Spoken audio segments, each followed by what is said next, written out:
باللہ من الشیطان الرجیم بسم اللہ الرحمن الرحیم الحمدللہ رب العالمین والصلاة والسلام علی سید الانبیاء والمرسلین وعلی آلک واصحابک یا خاتم النبیین۔ السلام علیکم ورحمۃ اللہ وبرکاتہ۔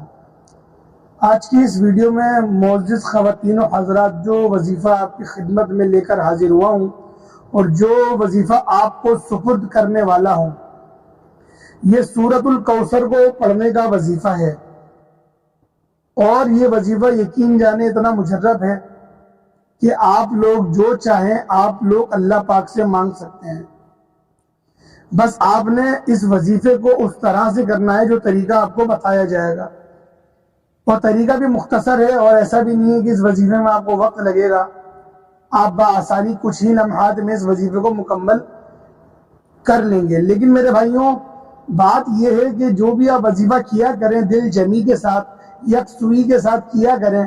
آپ کوئی سا بھی وظیفہ کریں گے انشاءاللہ آپ کو ہر وظیفہ فائدہ پہنچائے گا، لیکن آپ نے دل جمی کے ساتھ اور یکسوئی کے ساتھ کرنا ہے۔ ایسا نہیں کرنا ہے کہ آپ کے دل میں گمان ہو، یار پڑھ تو رہا ہوں، ایک چھوٹا سا وظیفہ ہے، اس میں تو میری تھکن بھی نہیں ہوئی، مجھے تو یعنی کہ اتنی محنت بھی نہیں لگی میری، یہ پتہ نہیں کیسے ہوگا میرا۔ یہ چیز نہیں ہونی چاہیے۔ آپ کا جو ایمان ہے وہ خالص ہونا چاہیے، آپ کا جو عقیدہ ہے وہ بالکل مکمل ہونا چاہیے کہ رب العزت مجھے عطا کرے گا۔ میں نے قرآن کی صورت پڑھی ہے، میں قرآن سے مدد مانگ رہا ہوں۔ نبی پاک نے فرمایا کہ قرآن شفا ہے۔ صحابہ کرام کہتے تھے اگر میرا اونٹ بھی گم ہو جاتا تو میں قرآن سے کہتا ہوں کہ بتا کہاں ہے میرا اونٹ۔ ایک حدیث میں آیا کہ آپ سن کے تھوڑا حیرت کریں گے کہ ایک صحابی گھوڑے پہ سوار ہوئے تو گھوڑے نے تھوڑی سی جھرمٹ ماری تو صحابی اس گھوڑے سے اتر گئے، اور پھر دوبارہ آپ گئے نماز پڑھنے، نماز پڑھ کے آپ واپس آئے، اور آپ دوبارہ جب گھوڑے پہ سوار ہوئے تو اس گھوڑے نے کوئی جھرمٹ نہیں ماری، وہ بالکل ٹھیک رہا۔ تو اس کے ایک خادم نے کہا کہ حضرت یہ کیا معاملہ آیا، جب آپ پہلے آئے تھے تو گھوڑا آپ کی تھوڑی جنبش کر رہا تھا، جھرمٹ کر رہا تھا، اور ابھی تو بالکل یہ ایسا ہو گیا جیسے کہ اس نے کچھ کرا ہی نہیں ہے۔ تو صحابہ کرام رضوان اللہ تعالی علیہم اجمعین نے فرمایا کہ اے بندے خدا، بات یہ ہے کہ جب بھی خدا کی مخلوق میرے ساتھ یہ معاملہ کرتی ہے، میں 2 رکعت نفل پڑھ لیتا ہوں اور کہتا ہوں یقیناً لازمی مجھ سے کہیں ایسی غلطی ہوئی ہے کہ رب کی نافرمانی مجھ سے ہو گئی ہے، بس میں جاتا ہوں اور 2 رکعت نفل پڑھتا ہوں اور رب سے کہتا ہوں یا رب ذوالجلال میں نے 2 نفل ادا کرے ہیں، اور میں تیرے حضور توبہ مانگتا ہوں اس غلطی کے لیے جو غلطی میں نے ابھی کری، جو تیری یہ مخلوق میری نافرمان ہو رہی ہے، تو مجھے لہٰذا بخش دے، مجھے معاف کر دے، اور اپنی مخلوق کو پھر دوبارہ میرے لیے عزت والا بنا دے، اور ان کی عزت اور جو میری عزت ہے وہ ان کے دلوں میں پیوست کر دے۔ پھر بس میں دعا مانگتا ہوں اور رب العزت میری دعا قبول فرماتے ہیں اور مخلوق میری فرما بردار ہو جاتی ہے۔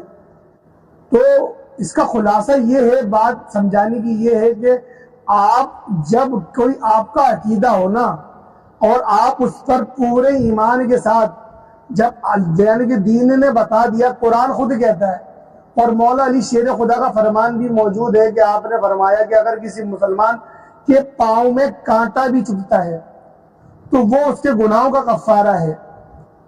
اور ایک جگہ پہ آیا کہ رب العزت کبھی یعنی کہ اپنے بندے کو تکلیف نہیں پہنچاتا مگر اس کے گناہ کے سبب۔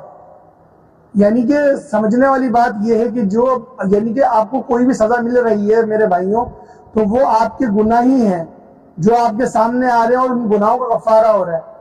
تو یہ بہت بڑی بات ہے کیونکہ رب العزت کی یہ شان عظیمی ہے، یہ شان خدائی ہے اس کی کہ وہ ایک ہی بات، ایک ہی چیز کی سزا دیتا ہے۔ اگر اس نے دنیا میں سزا دے دی تو اس کی مہربانی، کیونکہ آخرت کی پکڑ بڑی سخت ہے۔ آخرت کا جو عذاب ہے، جو جہنم کا عذاب ہے، وہ ہم برداشت نہیں کر سکتے۔ تو لہٰذا اگر ہمارے دنیا میں کوئی معاملات آ رہے ہیں تو اللہ پاک کی بڑی بہتری، اس پر ہمیں صبر کرنا چاہیے۔ تو میرے بھائیوں، بات یہ ہے سمجھنے والی کہ آپ لوگوں کے ساتھ اگر کوئی معاملات پیش آ رہے ہیں، آپ کے گناہوں کے سبب آ رہے ہیں، اور میں نے تو یہاں تک لوگوں کو دیکھا ہے کہ وہ پریشان ہو رہے ہوتے ہیں، پتہ نہیں میرے ساتھ یہ کیوں ہو گیا، جسے بڑے نیک پارسا تھے بھائی، پتہ نہیں کیوں ہو گیا، رب نے میرے پہ ہی ساری مصیبتیں ڈال دی ہیں۔ بھائی کیا مقصد ہے؟ رب نے اگر دشمنی کرنی ہوگی تو وہ تو کن کہے گا اور فیکن، پھر وہ ہو جائے گا، آسمان سے ایک ہی پتھر گرے گا تمہارا سر پھاڑ دے گا وہ پتھر۔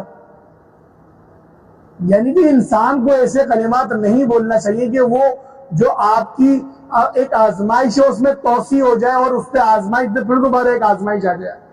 تو بہتر یہ صبر کا دامن تھامے رکھیں، اللہ پاک کی مدد پر کامل یقین رکھیں، اور آپ کی جو عقیدہ ہو، جو آپ کا نظریہ ہو، وہ بالکل کامل ہونا چاہیے۔ اور آپ جو نماز پڑھ رہے ہیں میرے بھائیوں، اور نماز پڑھیں، دیکھیں 5 نمازیں پڑھنا یہ کوئی مسلمان کے لیے افضلیت کی بات نہیں ہے۔ رب نے فرض کری تھی تمہیں پڑھنی ہے، تمہیں پیدا اسی لیے کیا گیا ہے۔ جب آپ تم صبح سو کر اٹھتے ہو تم -5 پہ ہوتے ہو، 5 نمازیں پڑھ لیتے ہو تو 0 پر آتے ہو۔ اب بتاؤ کیا کرا 5 نمازیں پڑھنے کے بعد؟ لوگ 5 نمازیں پڑھ کے خود کو پتہ نہیں ولی کامل سمجھنے لگ جاتے ہیں شاید کہ ہم پیر شیخ عبد القادر جیلانی کی صف میں شامل ہو گئے، یہ سمجھنے لگ جاتے ہیں۔ ایسا نہیں ہے میرے بھائیوں، بات یہ 5 نمازیں تو پڑھنی ہی ہیں، وہ ہر حال میں پڑھنی ہے، اس کے علاوہ کیا کرتے ہو وہ بتاؤ۔ تو اسی لیے ہم وظائف کا سہارا لیتے ہیں اور قرآن پاک کی تلاوت زیادہ سے زیادہ کرتے ہیں، اور اپنے بندوں کو اور اللہ کے بندوں کو ہم ان چیزوں کے سمجھ دلاتے ہیں کہ آپ لوگ زیادہ سے زیادہ صورتیں پڑھا کریں اور اللہ پاک کی کسی بھی ایسا مدد مانگ سکتے ہیں۔ تو ہمارا جو یعنی کہ کام ہے آپ کو بتانا ہے کہ اس آیت سے آپ اس چیز کی مدد مانگ سکتے ہیں۔ تو لہذا یہ وظائف بنانے کا، اس ویڈیو کو بنانے کا پرپس یہی ہے کہ آپ لوگ سمجھ جائیں کہ وظائف ہوتے کیا ہیں۔ جن حضرات کو نہیں پتا شاید وہ چھوڑ کے بھاگ گئے ہوں گے ویڈیو ابھی تک کہ یہ تو بکواس کرے جا رہا ہے۔ بات یہ ہے کہ میرا کام ہے سمجھانا، میرا کام ہے بتانا۔ ایک میسج میرے پاس ہے، مجھے وہ میسج عام کرنا ہے، اب وہ اچھے لوگوں کے پاس بھی جائے گا، برے لوگوں کے پاس بھی جائے گا۔ تو لہٰذا میرے بھائیوں، جو وظیفہ آپ کے سپرد کیا جائے گا اس کو آپ یکسوئی کے ساتھ کریں گے اور دل جمی کے ساتھ کریں گے۔ آپ نے کرنا یہ ہے کہ پہلے آپ لوگ باوضو ہو جائیں گے، باوضو ہونے کے بعد پھر آپ لوگ 3 بار درود ابراہیمی پڑھیں گے۔ 3 بار پڑھیں، 5 بار پڑھیں، 7 بار پڑھیں، 11 بار پڑھیں، آپ کے اوپر ہے، لیکن پڑھیے گا دیکھیں درود ابراہیمی۔ اس درود ابراہیمی کو پڑھنے کا میں یوں کہتا ہوں کہ اس میں آپ لوگ نبی پاک کی آل پر بھی درود پڑھ رہے ہیں، اور آپ لوگ حضرت ابراہیم علیہ السلام کی آل پر بھی بھیج رہے ہیں درود۔ اس لیے اس درود کی افضلیت زیادہ ہے، کیونکہ ہر کوئی اپنے گھر والوں سے محبت کرتا ہے، اسی طرح سے ہمارے نبی پاک کو بھی گھر والوں سے محبت ہے اپنے، تو اسی لیے ہم اس دعا کو، اس یعنی کہ درود کو پڑھنے کا کہتے ہیں کہ اللہ پاک اس سے زیادہ خوش ہوتا ہے اور آسانیاں زیادہ فرماتا ہے۔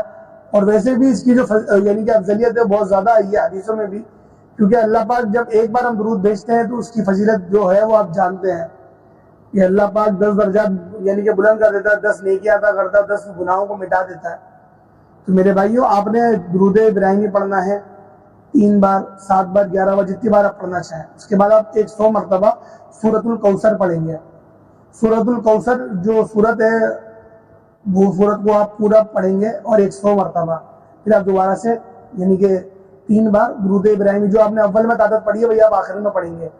تو میرے بھائیو ایک چیز کا بس خیال رکھیے گا کہ آپ لوگوں کی جو بھی حاجت ہے وہ آپ نے ذہن میں تصور میں رکھ کے اس وظیفے کو کرنا ہے بس۔ تو لہٰذا ویڈیو یہاں پر تمام ہوتی ہے، اجازت دیں مجھے، اگر چینل پر نئے ہے تو سبسکرائب کر لیں، بیل آئیکن پہ پریس کر لیں تاکہ روزانہ کی بنیاد پہ جو ویڈیو اپلوڈ کریں گے اس کا نوٹیفیکیشن آپ تک پہنچتا رہے گا۔ السلام علیکم ورحمۃ اللہ وبرکاتہ۔